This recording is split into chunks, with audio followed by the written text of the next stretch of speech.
Ads లేకుండా latest episode చూడండి. చూడు, పక్కాగా నా తమ్ముడు కనబడితే నాకు చెప్తావు కదా? నన్ను నమ్ము, నీకు ఎలాగైనా ఇన్ఫర్మేషన్ వస్తుంది. ఇప్పుడు అడ్డులే.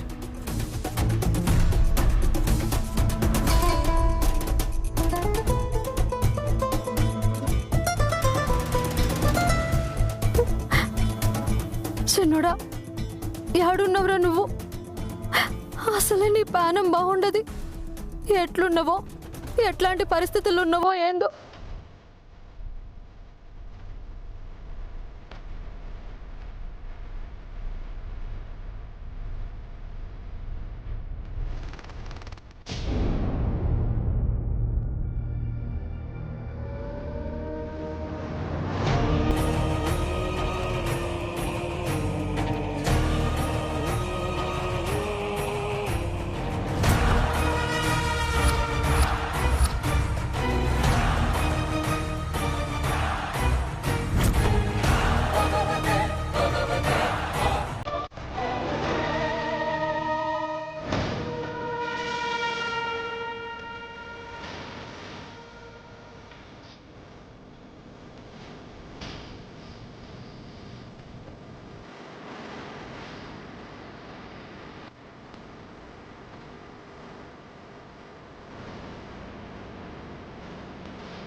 ఏంటివి?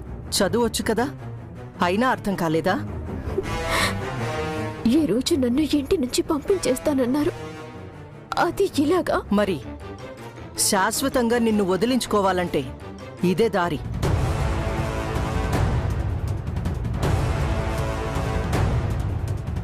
అత్తయ్య, నేను చాలా తప్పులు చేశాను, ఒప్పుకుంటున్నాను. కానీ నేనిప్పుడు మారిపోయాను, మంచిదాన్ని అయిపోయాను. పాము పడగని గొడుగు అనుకునేంత అమాయకురాల్ని కాదు నేను.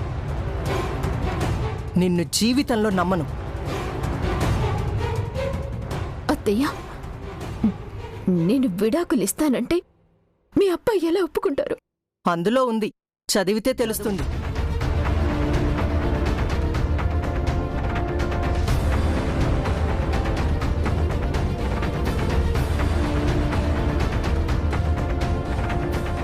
ఆనంద్ గారు, నన్ను చూసిన వెంటనే పెళ్లి చేసుకోవటానికి అంగీకరించారు.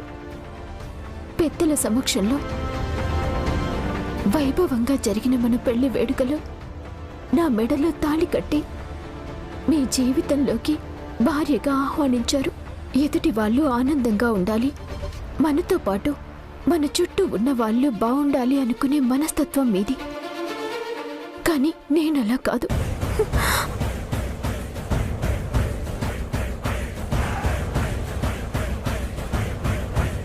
నాకు నేను మాత్రమే బాగుంటే చాలు. నా సంతోషం కోసమే నేను బతుకుతాను. మీకు మీ వాళ్ళందరూ ముఖ్యం, కానీ నాకు నేను మాత్రమే ముఖ్యం.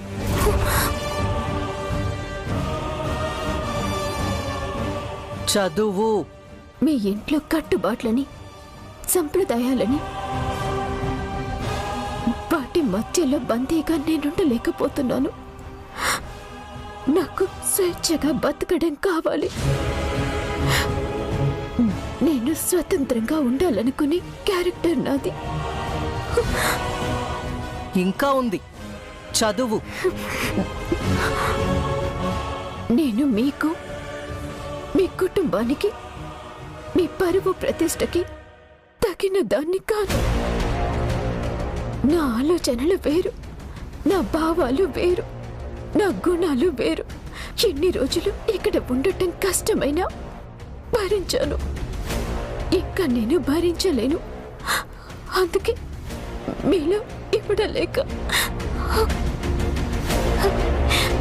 మీతో ఉండలేక మీ నుంచి దూరంగా వెళ్ళిపోవాలని నిర్ణయానికి వచ్చాను. మీతో ఇంకా కలిసి బతకలేను. నేను కలలు కన్న బతుకు కోసం మీ నుంచి విడిపోదాం అనుకుంటున్నాను.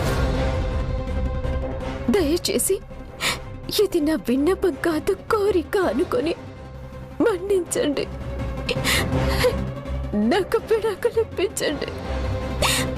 ఇది అన్యాయం అత్తయ్య. నీ బుద్ధికి, నువ్వు చేసిన పనులకి ఇదే న్యాయం. ఆనంద్ గారి ముందు నా క్యారెక్టర్ చచ్చిపోయేలా చేస్తున్నారు. అసలు నీ క్యారెక్టర్ అనేది ఉందా? ఒకవేళ ఉంటే ఇలాంటి తప్పుడు పనులు చేస్తావా? అత్తయ్య ప్లీజ్, బుద్ధిగా ఉంటాను, ఎలాంటి తప్పులు చేయను. వద్దు, నీ ప్రలోభాలకి, నక్కజిత్తుల నాటకాలకి నేను పడిపోను. చూడు, నీకు 24 గంటలు టైం ఇస్తున్నాను. నువ్వే ఆనంద్ని ఒప్పించి దీని మీద సంతకం పెట్టించు.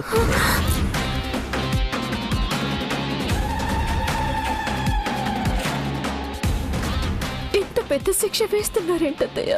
నువ్వు ఈ కుటుంబానికి చేసిన అన్యాయానికి ఇది చాలా చిన్న శిక్షే. నా కోడలు చైత్ర ఇక్కడున్నంతకాలం నువ్వు ఎలా ఏడిపించావో, ఎలా తన్ని బాధ పెట్టావో ఆ బాధంతా నువ్వు అనుభవించాలి. అనుభవించేలా నేను చేస్తాను. అత్తయ్య, ఈ శిక్ష తప్పించి ఇంకేదైనా శిక్ష వేయొచ్చు కదా. అయితే నిన్ను చంపేయాలి.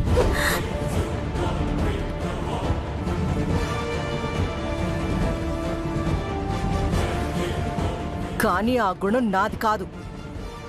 నీలా అలాంటి పనులు నేను చేయలేను. అందుకే ఇలా చేశాను. ఆనంద్ గారు ఏమనుకుంటారు అత్తయ్య? ఆనంద్ ఏమనుకుంటాడో అనే భయం ఉంటే అలాంటి దిక్కుమాలిన పనులు చేసుండేదానివి కాదు. ఒక పంచే, వెళ్ళి ఆనంద్కి ఈ పేపర్స్ చదివి వినిపించు. ఆనంద్ ఏం మాట్లాడకుండా సైన్ పెట్టేస్తాడు. అంతా వివరంగా ఉంది నీ గురించి అందులో.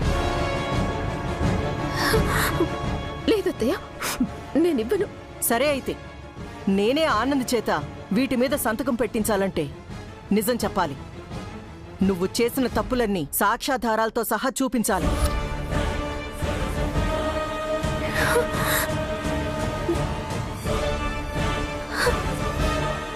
అవి చూస్తే ఆనంద్ వీటి మీద సంతకాలే కాదు, నీ మెడలో తాళిబొట్టుని వాడే తెంచేసి నిన్ను మెడ పట్టుకుని బయటికి గెంటేస్తాడు.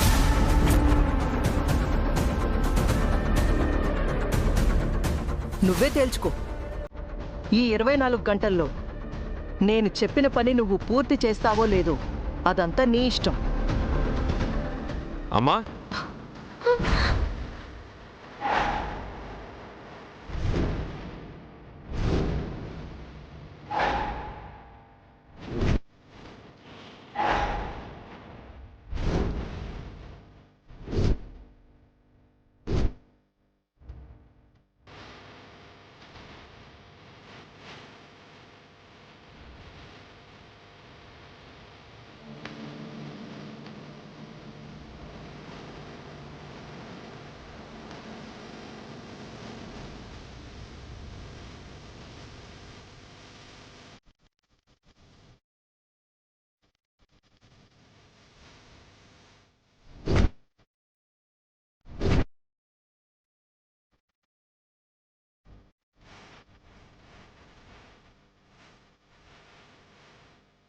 ఏంటమ్మా స్మైలీతో నీ ఇష్టం అంటున్నావు?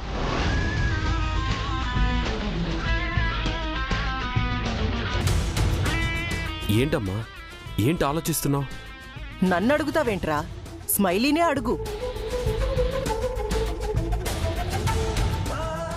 ఏమైంది స్మైలీ?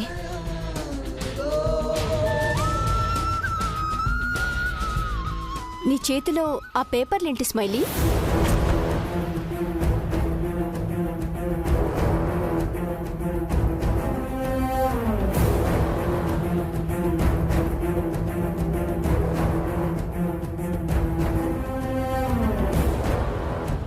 ఏంటమ్మా, ఏం ఆలోచిస్తున్నావు చెప్పు.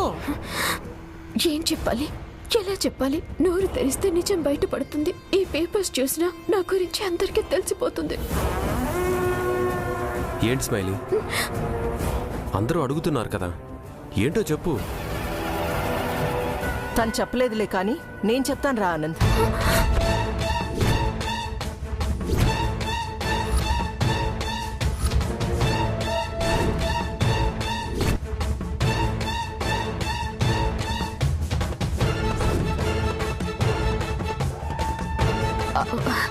అత్తయ్య, ఆగు. నీ నిర్ణయం ఏంటో అందరికీ తెలియాలి కదా.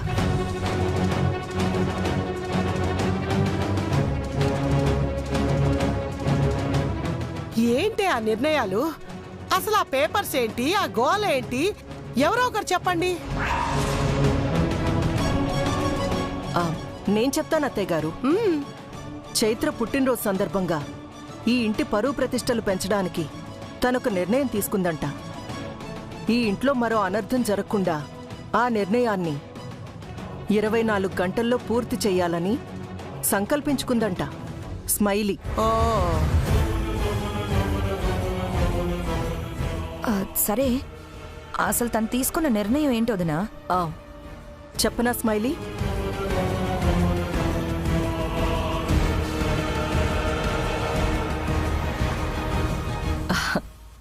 అలాగా, సరే. తన నిర్ణయం 24 గంటల్లో అయిపోతుందంట. అయిపోయిన తర్వాత మనందరికీ చెప్తుందంట. అంతే కదా స్మైలీ? అంతే అత్తయ్య.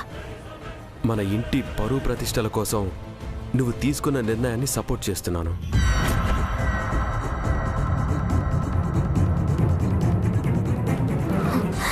నిజం తెలియక సపోర్ట్ చేస్తానని అంటున్నారు. నిజం తెలిస్తే? ఇదిగో అమ్మాయి, నా పూర్తి సపోర్ట్ నీకే. స్మైలీ, నా సపోర్ట్ కూడా నీకే. Me too smiley.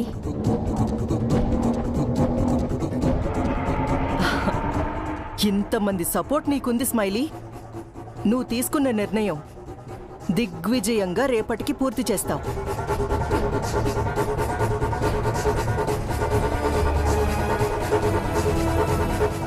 మా కోసం కాకపోయినా చనిపోయిన చైత్ర కోసమైనా నువ్వు తప్పకుండా చెయ్యాలి.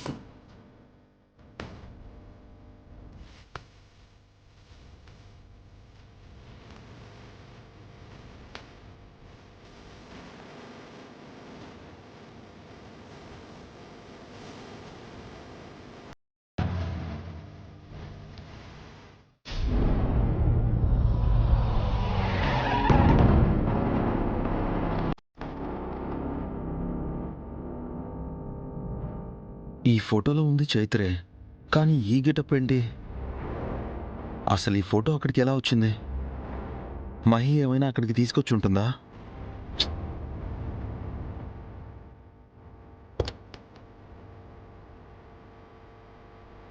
డిక్కీలో స్వీట్స్ ఉన్నాయి, లోపలికి తీసుకు. సరే సార్.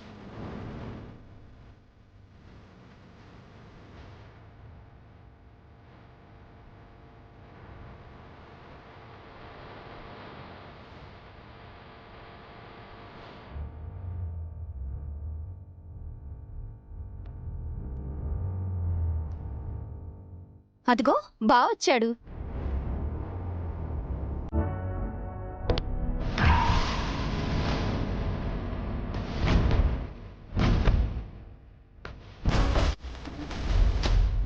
అయ్యగారు!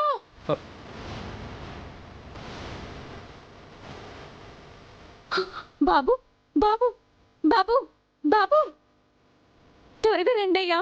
ఈ బాబు ఉలుకు పలుపు లేకుండా పడున్నాడు, చూడండి.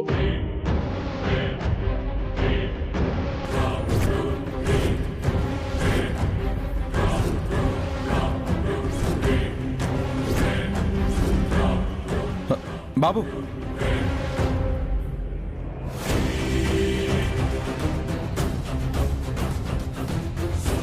బాబు, బాబు, బాబు, బాబు లే.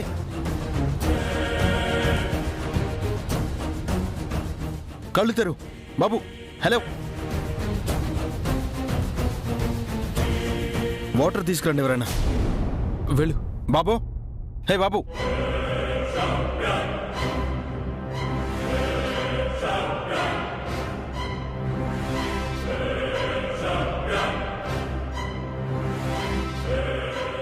బాబు, అసలు వీడు కార్లోకి ఎలా వచ్చాడు? వీడు నీకు తెలుసా? నాకే కాదు, బావకు కూడా తెలుసు. వీళ్ళన్న పెద్ద పర్సల దొంగ, వీళ్ళమ్మేమో చీరల దొంగతనాలు చేస్తుంది. వీడు స్వీట్ బాక్సుల కోసం ఎక్కుంటాడు.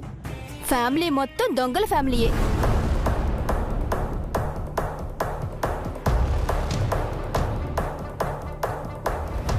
ఓహో, ఫ్యామిలీ మొత్తం దొంగల ఫ్యామిలీయేనా? వాడు ఎవడైనా కావచ్చు, కానీ ఇలాంటి పరిస్థితుల్లో వదలలేం కదా. విరాజ్, వాడు దొంగ. అతయ్య ప్లీజ్.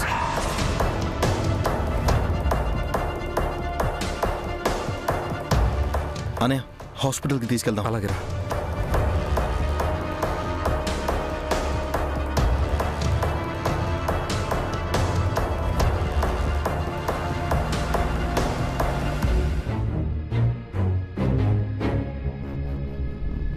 నిన్న వీడన్న వల్ల నా కూతురు ప్లాన్ మొత్తం వేస్ట్ అయింది. ఛ, ఇప్పుడు ఇంట్లో ఏమో ఈ టెన్షన్ వాతావరణం. అసలెవరు వీళ్ళంతా?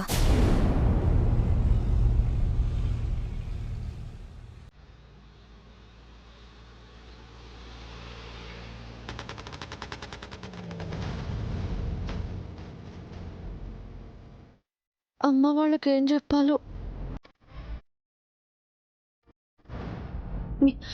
నందు, నందు, ఏడ్రా చిన్నోడు? బిడ్డ చెప్పే, పౌరుడేడి? ఏడ కనబడలే.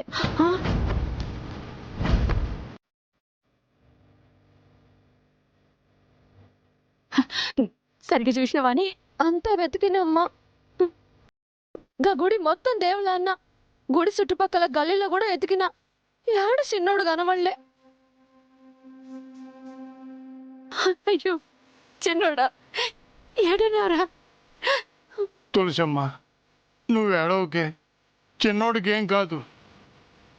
ఏడనో ఆడుకుంటూ ఉంటాడు, వచ్చేస్తాడు. అసలే వాడు ఆకలికి ఆగడు తాత. ఆడుకునేటట్టయితే ఈ పాడికి వచ్చేసేటోడు కదా.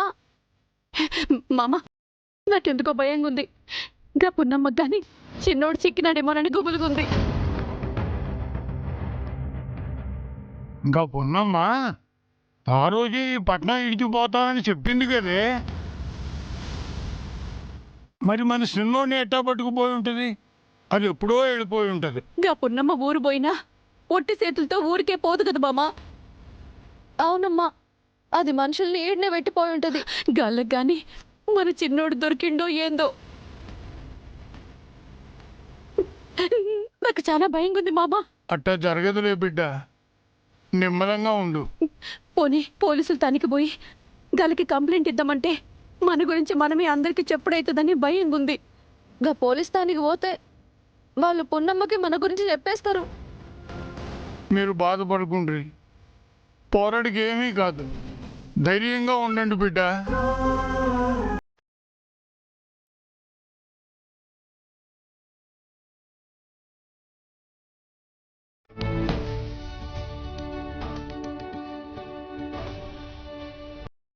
అన్నా, నేను అందుగాని గీయాల మా తమ్ముడు ఇంట్లో నుంచి బయటకు వెళ్ళి గింతవరకు రాలేదు. వాని ఫోటో పెడుతున్నాను. మీకు ఎవరికన్నా ఈ అన్న కనబడితే చెప్పుండ్రి.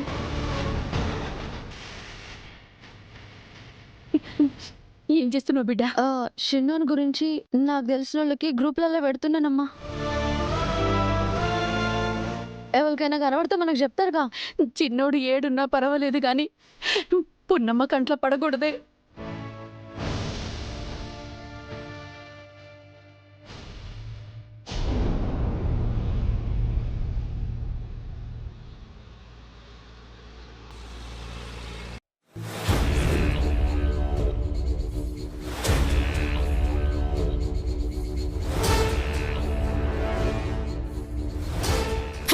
పడేలా డాక్టర్ గారు చేయి కదపద్దన్నారు.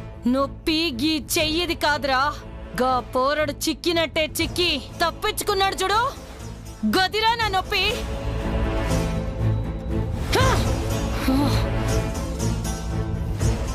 గింతమంది ఉన్నారు, ఏం ఫైదారా?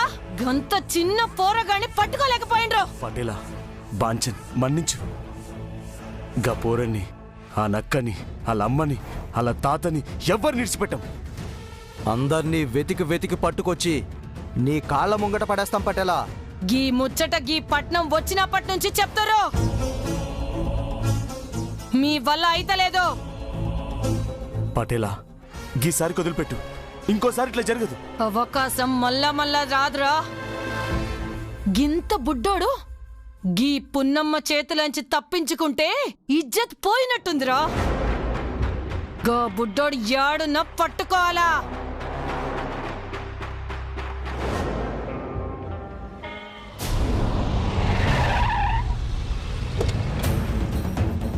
Doctor doctor doctor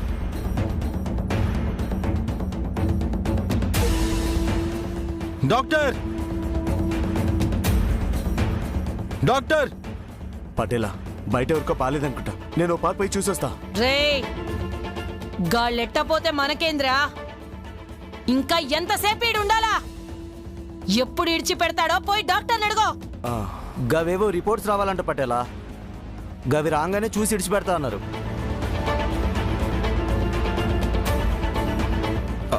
excuse me doctor. ఏమైంది సార్? ఈ బాబు నా కార్డు కీలో స్ప్రో కోల్పోయి పడున్నాడు.